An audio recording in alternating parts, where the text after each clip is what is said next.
that your day's been going great, and today I'm going to be showing you how to block the iOS updates. This way you won't accidentally update your phone.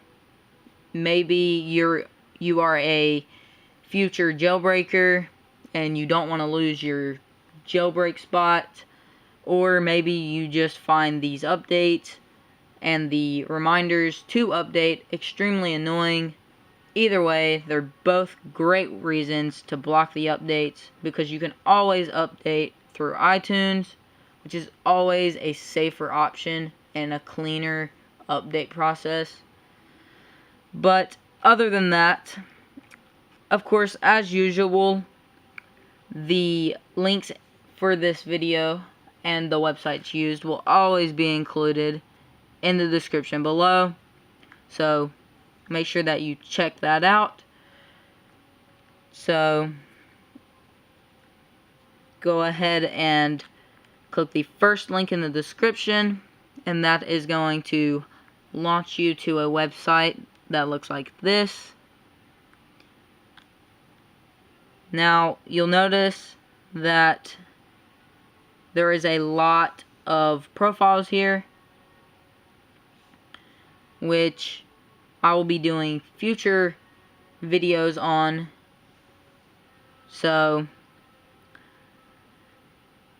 But once you scroll down, you will see the block updates for iOS 11, and it has a tvOS logo on it, and that's because it's a Apple TV software or firmware update. Now, if you're not familiar with why it's a Apple TV update, it's because Apple TVs do not get updates. So it pretty much just cuts off the Apple stream, because Apple directly feeds your device the update as soon as it comes out. And this prevents that. Pretty much the exact same concept behind Nest Tool. I'm sure you've heard of it. But once you're here, you want to go ahead and click the download button, and it's just gonna redirect you to another site. You're gonna get a little prompt that is gonna ask you ignore or allow. It just wants you to say yes or no about installing a profile that is gonna block the updates. Now, because I have an Apple Watch, it's gonna ask me which device I want to put this on. Either device this will work on. So both Apple and iPhone, this trick works. So I'm just gonna put it on my iPhone. But once you select whatever device, make sure that you are at this page, and then go to the right hand top corner and click install. And if you have a passcode, now is the time that you will have to enter it, and then you will get a consent letter, which is not really important. But once you click install again in the top right hand corner, then you will be prompted that says restart required. Go ahead and hit restart, and it's gonna reboot. Now, depending on your device model and Wi-Fi speed, this process may take a little longer or may take a shorter amount of time.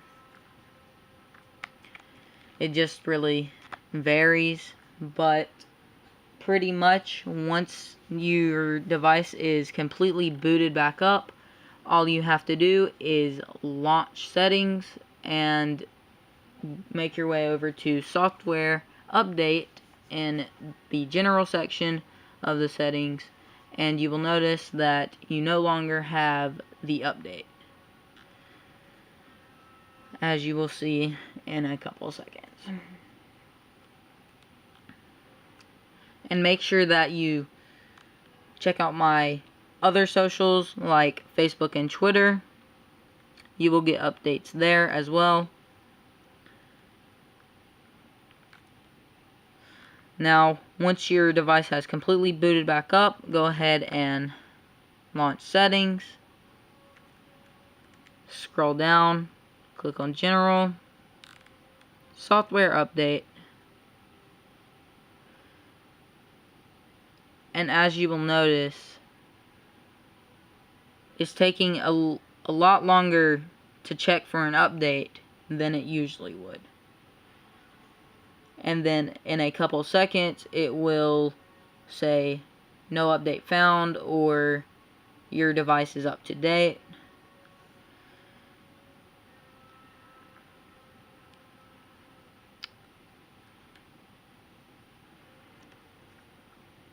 But as you can see, there's clearly not an update because it's taking forever to load, which is a good sign, which means that you will not have any more distractions or update pop-ups anymore.